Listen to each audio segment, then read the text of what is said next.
You're listening to the Online Marketing Made Easy podcast, episode number 184.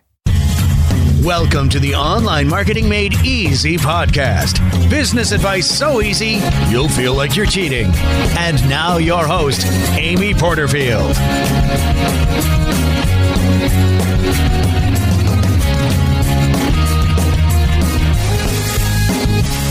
Welcome back to another episode of the Online Marketing Made Easy podcast. I'm your host, Amy Porterfield, and today I've got a case study for you that I think you are absolutely going to eat up. You're just going to love it. But before we get there, let me back up just a bit. 10,000 hours. That's how long Malcolm Gladwell says it takes to become a master or genius at something. 10,000 hours. Now, if I think back on how many hours I've spent, say, on my webinars, I bet it would be maybe half that number. So I'm still working toward my genius. But I love this concept because it's such a great reminder that genius doesn't happen overnight and that it doesn't matter who you are. As long as you work smart enough and really dig in, you can make it happen. The trick is, you've got to stick with it, right? Easier said than done. And you can't let any setbacks or 2 setbacks or 100 setbacks get you down. That's why I love my special guest today, Luria Petrucci. You may already know Luria from the video rockstar that she is. She was on my show, episode 168, The Easy Start Guide to Live Video. Now, I typically don't have people come back on my show this quickly. I mean, I don't even do a lot of guests on this show. I do a lot of mini workshops on my own.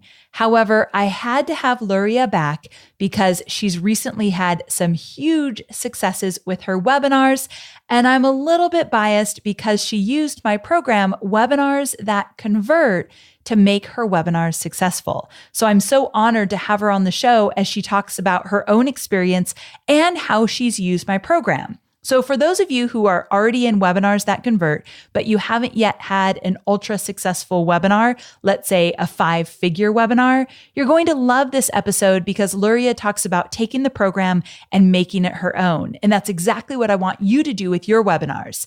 Now, if you've been thinking about dabbling with webinars and maybe even purchasing my program, Webinars That Convert, this is the episode for you because you'll get to see how Luria used my program and the areas that she found most useful to get the kind of results that she got. Now let's talk about those results. She did a $30,000 webinar promotion.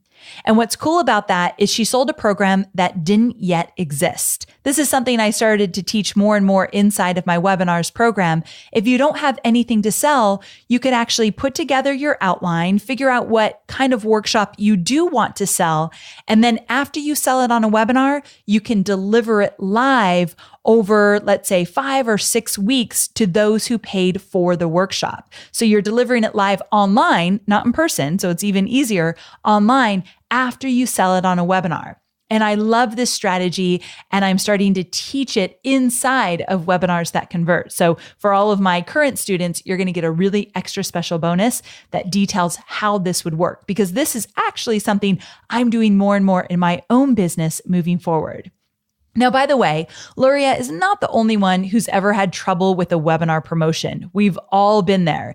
In fact, I did an episode on my own challenges. It was episode number 73, 3 webinar tweaks that made a $62,000 difference. So you definitely want to check out that episode as well. I'll link to it in the show notes.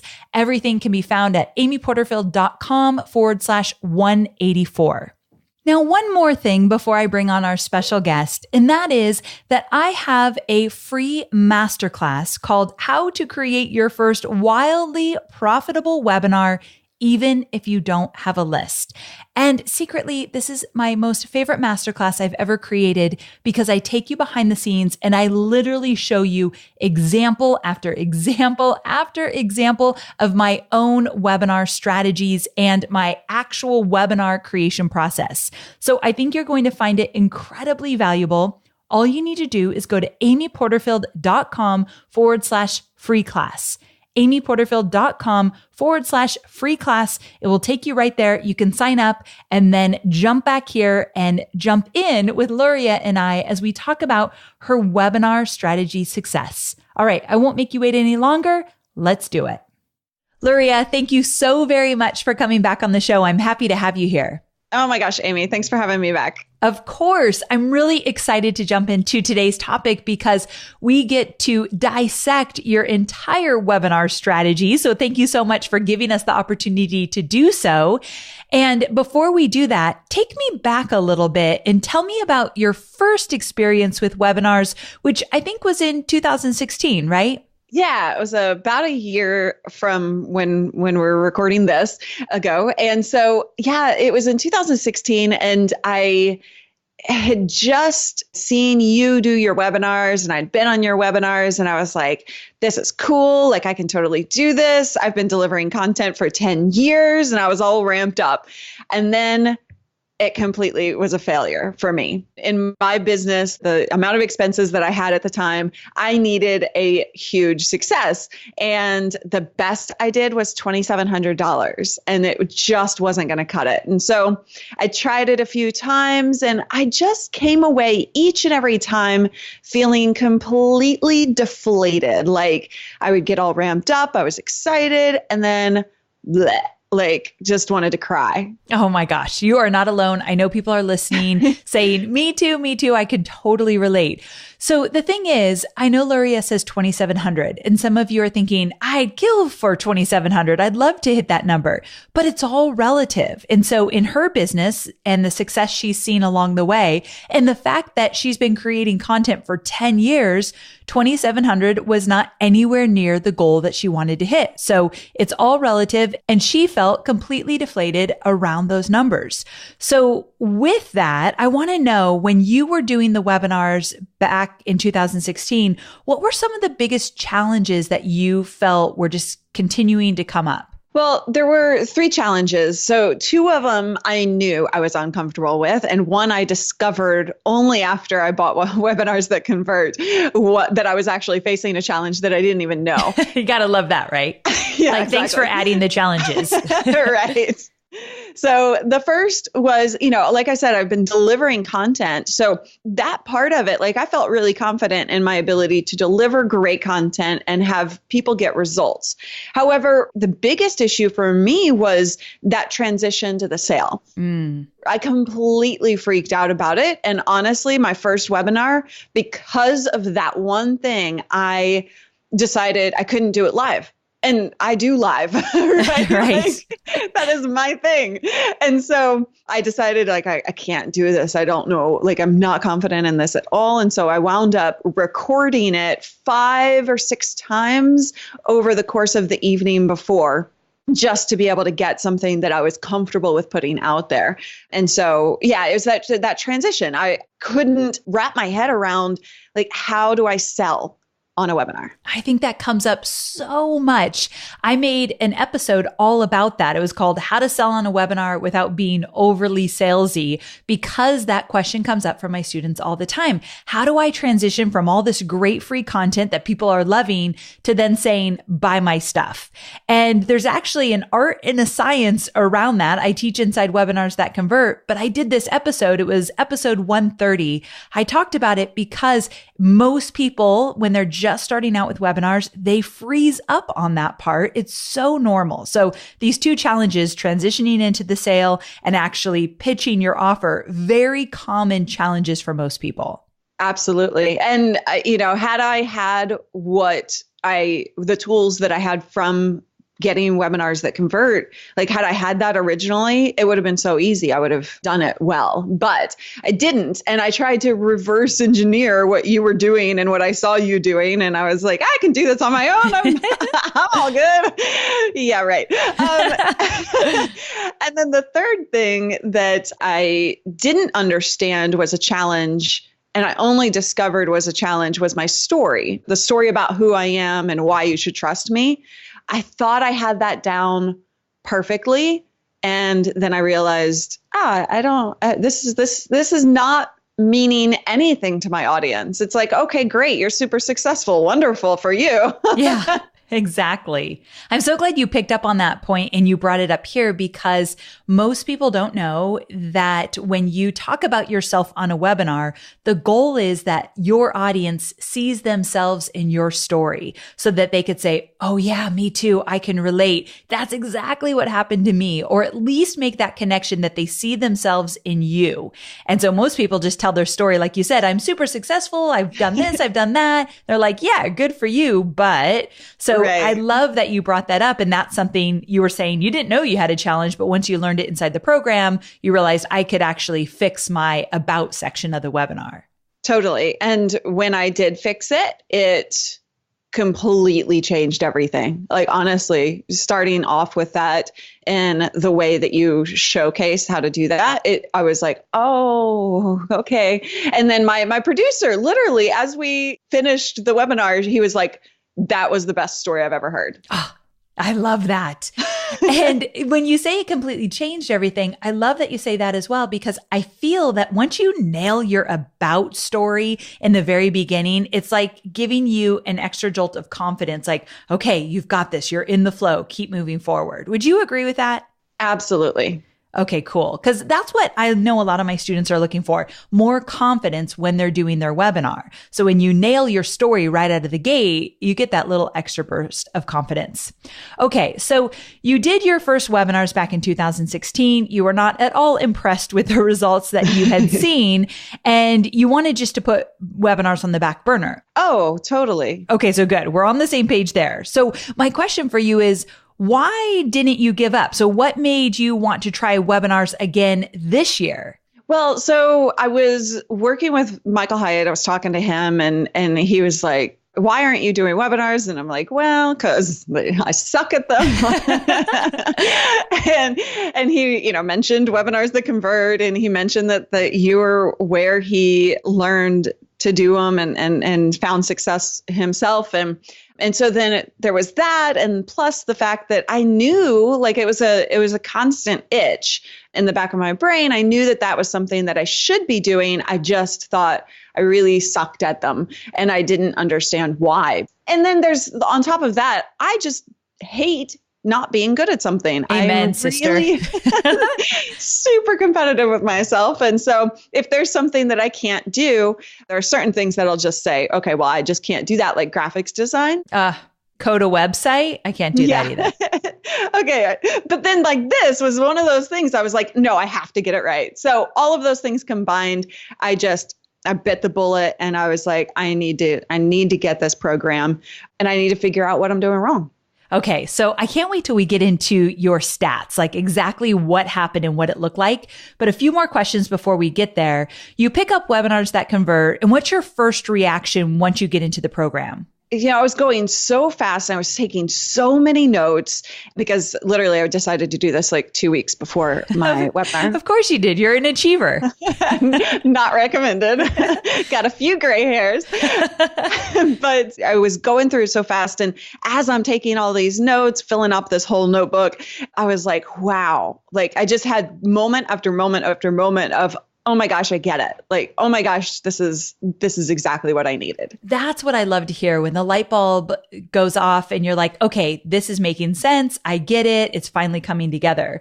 Now, I'm curious, how did the program help you with these roadblocks that you talked about, like the transition into the sales portion of the webinar or actually pitching your offer on a webinar? Okay, can I be 100% honest here? Please do. I totally stole every single word. Okay, this is music to my ears. So I love, that was why I put it into the program, so you could literally steal it. And I did. I was like, I don't know if I should be stealing it like word for word, but I felt like that's what you were telling me to do. Yes. So I was like, I'm just going to go for it. And I didn't have time to change it up anyway. 2 weeks out, I was like, redoing everything. And so I wrote down every word that you were saying. And I like to physically write instead of type because then I really absorb it. Me too. And then I took those notes and I transitioned it into my script of what I was doing and just made the certain tweaks that I needed to be appropriate for my webinar. And it was perfect. Perfect. I love that. It was. I mean, I already hinted at the big success you had in the intro. So it definitely worked out for you. And for those of you who don't know what Luria is talking about in terms of she just stole what I taught, she didn't really steal it because I really did offer it inside the program, but I give a script as to how to make that transition. And I tell my students, I don't want you reading a script throughout the entire webinar. However, in the intro, you might want to read something just to ease into it. And then when you go into that sale, if it helps you, you can read the script in order to make the transition, and then you can go off the cuff again. So there's a few areas that I totally get it. A script is needed, especially when you're nervous. Yeah. And I totally used that on the prompter, so I scripted the beginning and then the transition and the sale part. Okay, cool. Because I was not confident in my ability to do that with just memory. It makes it so much easier when you have your notes right there with you. So I love that. Okay, so let's talk about something that I know you felt like was a big learning moment inside of the program, and you made this connection between content and your offer. And I wanted to bring this up because I think my students would find it valuable as well. Will you share your insight there? Yeah. So when I started hearing you teach inside the program, I realized how disconnected my previous webinars had been from content to sale. And I heard you say it like on your own webinars. I think that's part of what you teach on the webinar itself, that it has to match. And so I thought it's just a light bulb moment of when I was listening to you and how, I don't even know what it was you said, to be honest, but I finally understood, like, okay, so the webinar itself needs to completely match that sale. And so I went, I'm an overachiever, so I went full on. And so my webinar name was 5 Simple Steps to Massive Lead Generation with Live Video. And then the program that I sold was 5-step strategy to live video funnel, to your complete live video funnel. And so the 5 and then the 5, like I just went all out and I was like, okay, it's going to match exactly the steps I'm teaching to the program. Perfect. So I'm going to repeat that so that my listeners really understand what you did here, because it was brilliant. So you had 5 simple steps to massive lead generation with live video for your webinar. And then once they got on board, they saw what live video could do for their email list and what it could do for their business. Now they're excited. And your program is the 5-step strategy to a complete live video funnel. So now you're saying, if you like this and you want to put it into an entire funnel and you want me to show you how to do it, then you've got to join my program. That alignment was brilliant. Yeah. And I definitely hadn't done that before. There was a tie-in, but it definitely wasn't as strong. And so now I'm looking at my next webinar and how I'm going to do that. And I have that base now, right? Like I saw how well that worked. And so now I can take that, and I think I can even loosen it up and still connect the dots. Yes. It doesn't have to be 5 to 5. Right. In the beginning, I like to be really specific when I learn something like you, but then totally. I can go branch out and do it on my own the second time around. I get that. And I also love what you said, that now you have this down. And one thing I love about learning a webinar strategy is once you do it and you get it all locked in and you actually deliver your webinar live and you send the emails out and all that good stuff, now you have your foundation. You never, ever, ever have to start from scratch again. And that's got to be a good feeling, right? You've got this down. Yeah, I'm going to go into this with so much more confidence the next time around that it's not going to stress me out. I know that I'm not going to walk away crying again, ever again. Never again. I love that. Okay, well, there was no need to cry on this webinar strategy because you crushed it. So let's talk about the results. Break down for me what you did, what the show up rate looked like, what the conversion rate looked like, all that good stuff. And thank you for sharing numbers. I know not everybody does, but it's so helpful. So thank you for sharing these numbers. And also, before you do, let me set you up a little bit. I already mentioned this in the intro, but you sold a live workshop, which, to remind you all, that means that Luria did not create the entire program and pre-record it in advance. Instead, she got a really good idea of what she was going to sell, what was included, so she could shape the offer. She put her bonuses together. She made sure she knew when the cart opened, when the cart closed, when the first workshop starts. So when you do a live workshop, typically you start it after you sell it. it. And every single week, and in Luria's case, for the next 5 weeks, her paying customers got on, let's say, a live webinar / live training with her, and she taught the content live, which if you're just starting out, I love that strategy. Okay. So can I just add one more thing to that? Please, because I'm talking way too much. Come in here, please. No. I get very excited about this topic. No, I loved the live approach. I'd done that in one other program that I didn't sell via webinar, and it worked spectacularly well. And so I knew that I didn't have time in 2 weeks to create an entire program and do this webinar. And so what I was nervous about going into this, which didn't actually turn out to be a problem, was that I was traveling. So after the cart closed, I was traveling for like 2 weeks. So I put it out 3 weeks. So they didn't even start the program until 3 weeks later, which I thought was going to be a problem. Whoa. I would totally think it would be a problem. Question for you. Did you send some emails out between when they signed up and when it was going to start to keep them engaged? Yeah, I not only started sending emails out, I went live in our Facebook group because that was smart. part of it. And I did some training and teaching on just small little things to get their appetite whet and kind of set them up for success going into that program. And a lot of people had questions that weren't part of the program. And I just went ahead and answered all of those, and so I just kind of went above and beyond and tried to make sure that they were taken care of and that they weren't feeling like, okay, well, I just bought this thing and nothing's happening. So smart to get in there. Even if class isn't going to start for another 3 weeks, you really showed up and over delivered. So I feel like that's probably why it was so successful. So that's awesome. Okay. Walk me through these beautiful results. So we had 2 webinars on a Wednesday and a Thursday in the time slots that you like said in the program. I was like, I'm doing everything exactly as she says. Hashtag star student. Totally. And so we had on the first one, we had 114 show up. And that was I think it was like a 34% show up rate.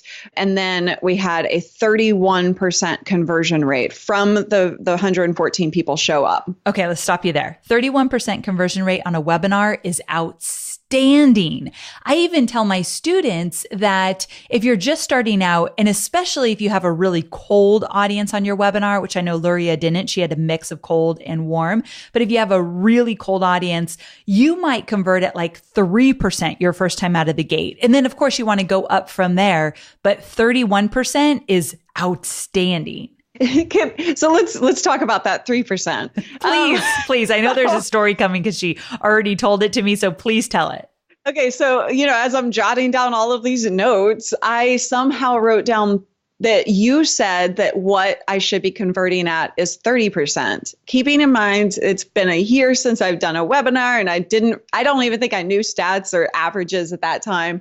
And so I'm like writing all this stuff down. I look back at my notes and it's 30% that I should be achieving as a conversion rate on that webinar, right? So I went into this thinking, okay, I need to hit 30%. I mean, that is just so great. Wait, you gotta follow that up with that cool story of that woman on stage because It's just all what you think about. It's so good. It really is. It's crazy. So I had told you when I told you the story that I had heard a story from that I don't even know where I heard it, to be honest. I wish I remembered. But there was this woman who was, sitting in the audience of a guy standing up on stage. And he was teaching how to sell better from the stage, right? So if you have a book or something that you're selling in the back, how to do that. And he said, look, average of what you should be selling is 80% from the people who are in that room. So she went away.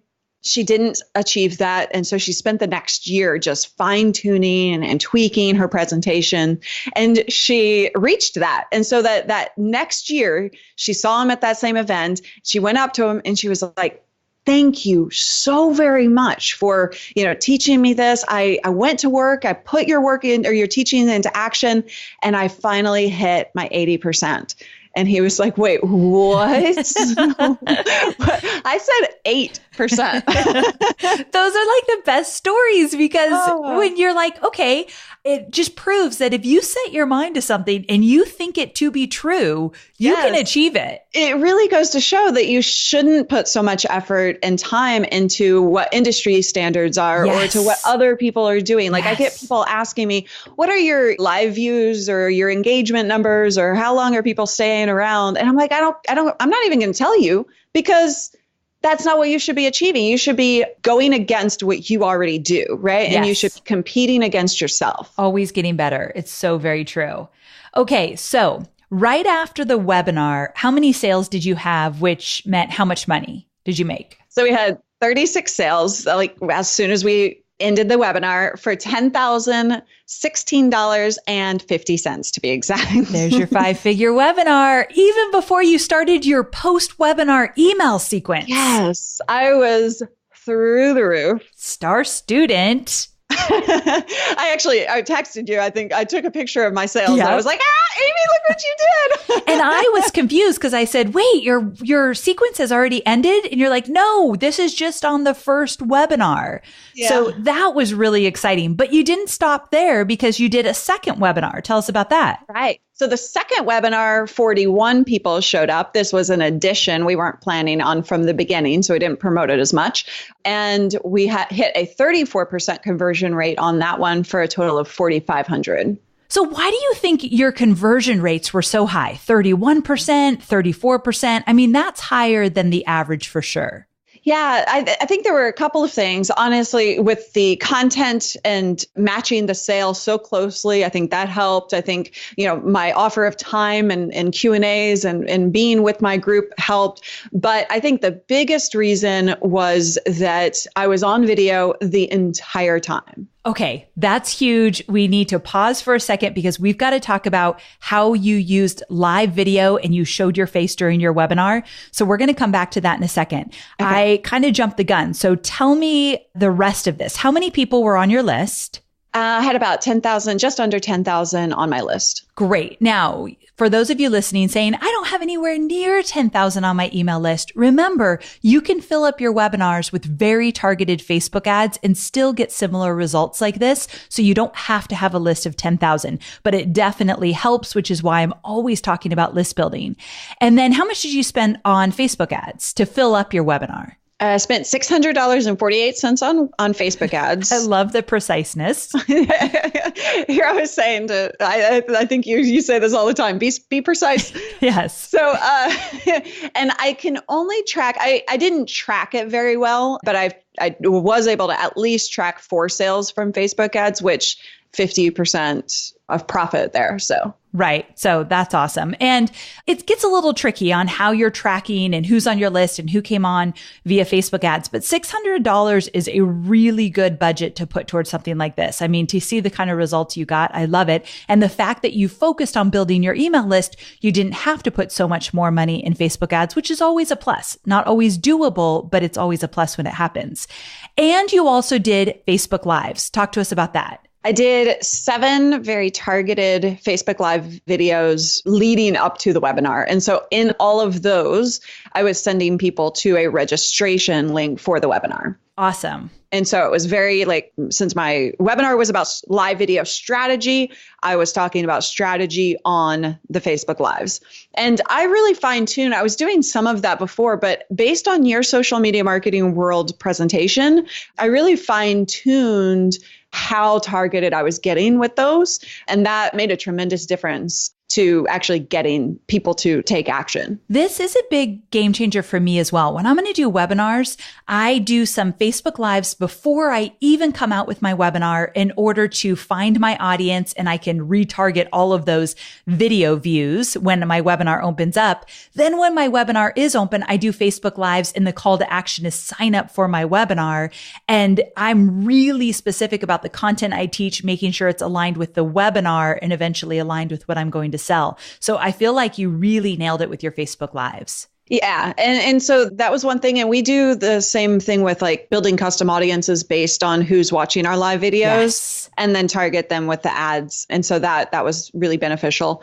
And I also did 3 life streams, which we talked about in my previous episode that I did with you. Tell people what those are, just in case they missed it, because that's interesting. So live streams are from your phone. So using your phone to go live. So they're more raw. They're not, educational based necessarily, but they can have a little bit of education in them, or it's just more fun. It's drawing people in on a human level as opposed to the expert status that you're creating with your regular Facebook lives if you're educating on those. Yeah. I think the combination is so good because in your live streams, you're teaching something, but in your life, L-I-F-E, your live streams, you're showing people who you are and what you're about. And we know that people buy from people that they like, know, and trust. So I feel like you're upping your game with those live streams. Hey, so when are you starting yours? Okay, so we're moving on. Soon. They're coming soon. This is a thing Luria and I go back and forth with a lot. Okay, so I know I already gave it away in the intro, but I still want to talk about it. So you did a lot of work. No one says it's easy, but it doesn't have to be overwhelming. You really locked this in and got it tight in terms of strategy. At the end of your promotion, how much money did you make? We hit over $30,000. $30,000. That's, to me, life-changing. That's a life-changing experience. How did you feel at the end of all of this? Oh my God. I was crazy amazed, to be honest. I always go into these things with a mindset of I'm going to kill this. But at the same time, I always kind of walked away feeling very deflated. And so I knew that history. And so honestly, every time I would go into a webinar previously, I felt that nerves, right? Like I would try and have a really positive attitude and right mindset and all of that, but I knew that it wasn't successful for me. So I kind of felt that sense of fear. Yes. But the moment that I heard you transition and tell me why we are transitioning that way and gave me that structure, at that point, that was when I knew I was going to be successful, like 100%. There was no fear anymore. And I didn't know how successful. Very, very successful. Yeah.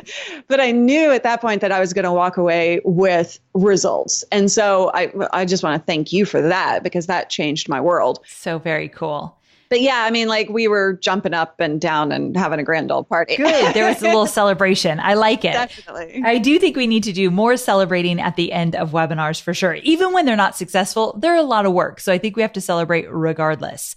Now, I know along the way you made a few distinctions about how you should deliver webinars. And this is where I want to talk about the video. I mentioned this when I was setting this interview up with you, that I love the idea of doing more live video, what I call it direct to camera, where they see your face during your webinar. So when I taught webinars that convert initially, I said, I only do slides. I don't show my face, and that works for me, but by all means, you try what works best for you. And then my friend Jasmine Starr started to do live video during her webinars. Then Luria did it. And Luria, as I mentioned, helped me set up my video studio. So she's been really instrumental in me doing more video. So when I saw Jasmine and Luria both do it, I thought, I've got to do it. So I did it with List Builders Lab. I was on video the whole time, and I know it made a difference. I know our conversion rate was higher, and I know my audience connected with me at a deeper level. So I'm assuming that's what you felt as well. Absolutely. I mean, so video is the thing that I've done for 10 years, 11 years. And so going into a webinar with just voiceover, I wasn't comfortable with that, And so I really wanted to add what I call our magic to it, the ability to put together a high quality video, Facebook Live or webinar or whatever the case may be. And, we have that technical expertise. And so I wanted to put that into action. And I know that when I am on video, people connect to me on a very deep level, like you just said. And that's been a strength of mine of delivering content through video. And I'm not saying that you have to be good at it, but I knew that that's where I needed to be. And so that's why we did it. But I don't even care if you're not good on camera, just having the ability to connect and to see, especially during that sale. If people can't see you, it's all up to their imagination at that point. Exactly. So it's so incredibly valuable for people to connect with you. And because video is becoming more and more popular around all social media channels, people are very used to seeing video now. They want to see your face. Yeah. So tell me this, do you think you should be on video the entire time, or how did you do it? So what we do is exactly what we do in our Facebook lives or any of our live streams, which is we pop back and forth. So we go from full screen, me on full screen, to a picture in picture where you see both my video and the slide. And then it goes full screen to the slide. So it's like rotating back and forth between those three, if you will, cameras angles, right? Like, so me full screen, the slide full screen, and then me and the slide on screen at the same time. So just wherever it makes sense, we pop back and forth. Gotcha. When I went full screen, it was just slides, was when I was actually teaching my main content of what I promised them I would give them. So I did the picture in picture. I was on camera while they saw my slides during the entire intro. We got into the main content. I took myself out of the video. And then during the Q&A, I came back in. So regardless of how you do it, I love what you just said. Even if you don't feel comfortable on video, I think it's important to experiment with this for sure. Now, one more thing I know that you told me while we were preparing this episode was about engagement. And talk to me about how you engaged your audience on the webinar.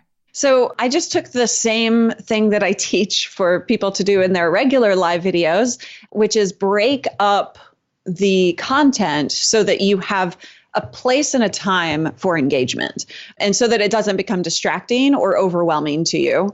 And so I just took that same concept that I do in my regular Facebook Lives and did that in the webinar. So throughout the program, during the content training, I would ask a question, and you actually, teach that, to ask a question and get people to answer it. And then I would set aside a specific time in my brain, at least, to answer those questions or to respond to people. And it doesn't have to be very long, 30 seconds, a minute of just touching base with them. It goes a long way. It really does. I was telling Luria that when I did the List Builders Lab live webinar just recently, I used Zoom this time. I usually use GoToWebinar, but I experimented with Zoom and I accidentally left the chat open. And when you leave a Zoom chat open, everybody can talk to everybody. And I typically think that's a bad idea. It's distracting. People aren't paying attention. They're posting silly stuff that have nothing to do with your content. And if they don't pay attention during the content, they're not going to be totally engaged when you're ready to sell. So I usually take that chat box down, put it back up when I'm ready to go in the Q&A. We accidentally left it open. However, this is what's so great about experimenting and doing things different, like Luria tried with doing live video, is that it was pleasantly a great exercise to see how people engage in that chat. They were helpful with each other. They kept people on point if they missed one of my lessons or one of my key strategies I taught. So everyone was really great. And Luria reminded me, she's like, it's all about community. They were building a community inside of that chat. Yeah, absolutely. I mean, I was watching people comment and I saw that same thing. They were just so extremely helpful to each other. And it's amazing. This world that we live in is all about that connection and that community. And I think that was a really cool thing that happened to you. Yeah. So I think I might keep that chat open. We'll see. It's all about experimenting, which is really, really important. And Luria is a great example of that. She took exactly what I taught her, was a STAR student. She did it the way I taught, but then there's other ways she kind of infused her own style in the way that she teaches her students. She infused that in her webinars. But then when she does it again, I can't stress enough, she doesn't ever have to start from scratch again. She's got her foundation and she'll only make it better and better based on how she likes to do things and how she connects with her audience. So it's a win-win for sure. That's what I love about you, Amy, is that you teach to take that strategy and be you, and yes. I appreciate that from you because that's how I always approach things. So very cool. We're on the same page with that one for sure. What would you say to anyone who is currently struggling with webinars? And I know I'm going to say, well, tell them to buy webinars that convert. But beyond that, what would you say to someone that's like, I've given webinars a shot and I just, like you said, I suck at them. Yeah. What would you say? Well, first of all, I would say, yes, definitely buy webinars that convert. But I have told so many people to do so. Oh, I love it. But, I think it's really important that whether it's a webinar or anything else in our business, don't try and reverse engineer stuff. Like that's what I was doing by not getting webinars that convert. It was an uncomfortable price for me, to be 100% honest. And I was not sure that it would make a difference. So I was just looking at what you were teaching and how you were structuring it. And I thought, well, I'm smart enough. I got this. I've been doing content for so long, I can totally reverse engineer this. But I didn't understand the small details that make a massive difference. And so that reverse engineering process that we go through and that we tend to do in business a lot, yes, is a total mistake. I mean, every time I try and do that, I fail. And it's just stop doing it. Yes. Stop doing that. So very true. I cannot thank you enough. Thank you so much for coming on the show, being so transparent with your numbers and your challenges and your wins and all that good stuff. I wanted some of my possible students, they're not there yet, but some people that have been thinking about doing webinars and maybe even they've been burned with webinars, to hear about how you stuck with it and what you did with it. So again, thanks so very much. Thank you for making a massive difference to my business. Oh my gosh. It's totally my pleasure. I was a tiny part of your really big success, but I was honored to be there with you. So thanks again. And before we wrap up, tell people where they could find out more about you. I'm at livestreamingpros.com, and we do a live show every Tuesday and Thursday at 10 a.m. Pacific to help you use live video more strategically. Fantastic. Thanks again. So there you have it. I hope you love this interview as much as I have. It's always fun to hear from somebody who's in the trenches, doing the work, making it their own, and getting really big results. Now, don't get stuck on those numbers if you feel like you're way behind ever doing a $30,000 webinar strategy. Listen, you don't know what you're capable of until you get in the trenches and do the work. I have every faith in you that you can have just as big of a success story as Luria, and I would love to feature you on my podcast. I'm going to be doing more and more of these as I start to interact even more with my students and find out all about their small wins, their big wins, and everything in between. So you just might be the next person on the show if you would like. So keep me updated on all of your success stories. Again, make sure to check out my masterclass all about webinar creation if you are not inside Webinars That Convert yet. I would love to see you inside my program, but before you join, let me walk you through what it takes to put together a webinar strategy and show you a bunch of examples of my own webinars so you have a really good understanding of what it takes and what it can do for your business. All you need to do is go to amyporterfield.com/free class, amyporterfield.com/free class, and you can get all the details. Thanks so much for being here with me. I cannot wait to talk to you again next week. Bye for now.